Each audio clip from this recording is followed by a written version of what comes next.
seksizm deyiladi. U noto'g'ri narsa. Men o'sha hitni qilib bera olmayman. Jasmin haqida oydinlik kiritib o'tmoqchiman. Shaxsan men u videoda g'iybat qildim deb hisoblamayman. Sababiki G'iybat bu kimnidir orqasidan xufiyona yomon gaplarni gapirib, tuhmat qilish kiradi. men bo'lsam o'zimni shaxsiy sahifamda shaxsiy fikrimni aytib, obunachilarimga savol berdim. Kimni qizi deb o'ylaysizlar? Shu biznesda ko'p tajribaga egaman. Odatda bunaqangi effekt utyuga deyiladi, prodyuserskiy tilda aytganda, har bitta dazmol tiqqanda ham o'sha inson yuzi ko'rinib, ovozi eshitilib turish orqali insonni tanitib olish shunaqa usul deyiladi. Odatda bu avvallari bir qanaqangidir martabasi ulug' insonlarning qizlariga katta podдержка bo'lardi. Shuning uchun qiziqish uyg'ondi. Zarra sabab bo'lishi bilan ayol kishi, erkak kishi deb ajratadiganlar seksizm deyiladi. U noto'g'ri narsa. Avvalambor u men uchun ijodkor. U ayol kishi bo'ladimi, erkak kishi bo'ladimi? O'z fikrimni gapiraman, hattoki hayvon bo'lsa ham. Agarda sirkdagi tomoshasi yoqmasa. Men osmondan olmadim, bor fakt hali ham shunaqa deb hisoblayman, hiti yo'q. Hit deb sizlar o'ylagan narsa emas. Agarda oxirgi yillarni oladigan bo'lsak, Yulduz Usmonovani telbaday sevaman qo'shig'ini hit deb atasa bo'ladi.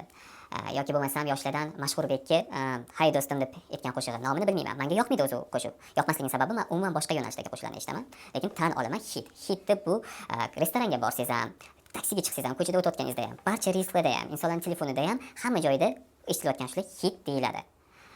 Lekin bironta bu sinimizdan ijodda bunaqa kuzatmadim. Bu yomon narsa emas, buni to'g'rilasa bo'ladigan narsa. Ovozi bor, tan olaman, zo'r. Tanishlari bor, shunchalik raskrutka qilib yurganiga qaraganda. Tanish bu ham yomon ma'noda aytayotganim yo'q, sizlar yozgandagi ko'pchilikni xayoli unaqa buzuq bo'lish kerak emas.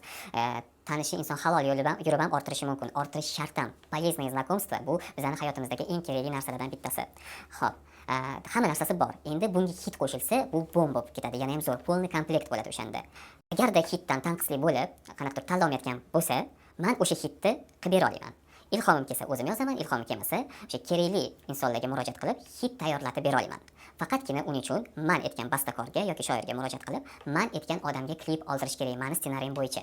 Meni prodyuserskiy chuykam juda ham yaxshi ishlaydi. Buni meni oldindan taniganlar yaxshi biladi. Oldindan aytib bera olganman haqiqatdan qaysi qo'shiqlar hit bo'lishini. Bu sinimizda juda ham katta istedod bor, jonli ijro bor, ko'rinishlari bor. Agar buni hammasini bitta birlashtirsa, juda ham kuchli san'atkorga aylanadi. Agarda taklifim qiziqtirgan bo'lsa, aloqaga chiqsin. Men o'sha hitni aniq qilib bera olaman. Bu yerda hech qanaqa ikkiyuzlamachilik yo'q. Bundan ularga ham manfaatli, menga ham manfaatli. Sababiki, ular baribir ham har bitta qo'shiqqa xarajat qilishadi. Bu yerda ularni yo'qotadigan narsasi yo'q.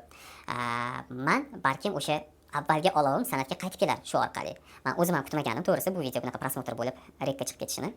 Shunaqa bo'pti, balkim bu ham bitta sababchidir. Trekka prodyuserga chiqganimga men pul olmayman. Oldindan faqatgina o'sha el qatori she'rga, musiqaga beradilar. Men o'zim bu xizmatimga qo'shiq hit bo'lgandan keyin o'zlari minnatdorchilik tarzida normal summani beradilar.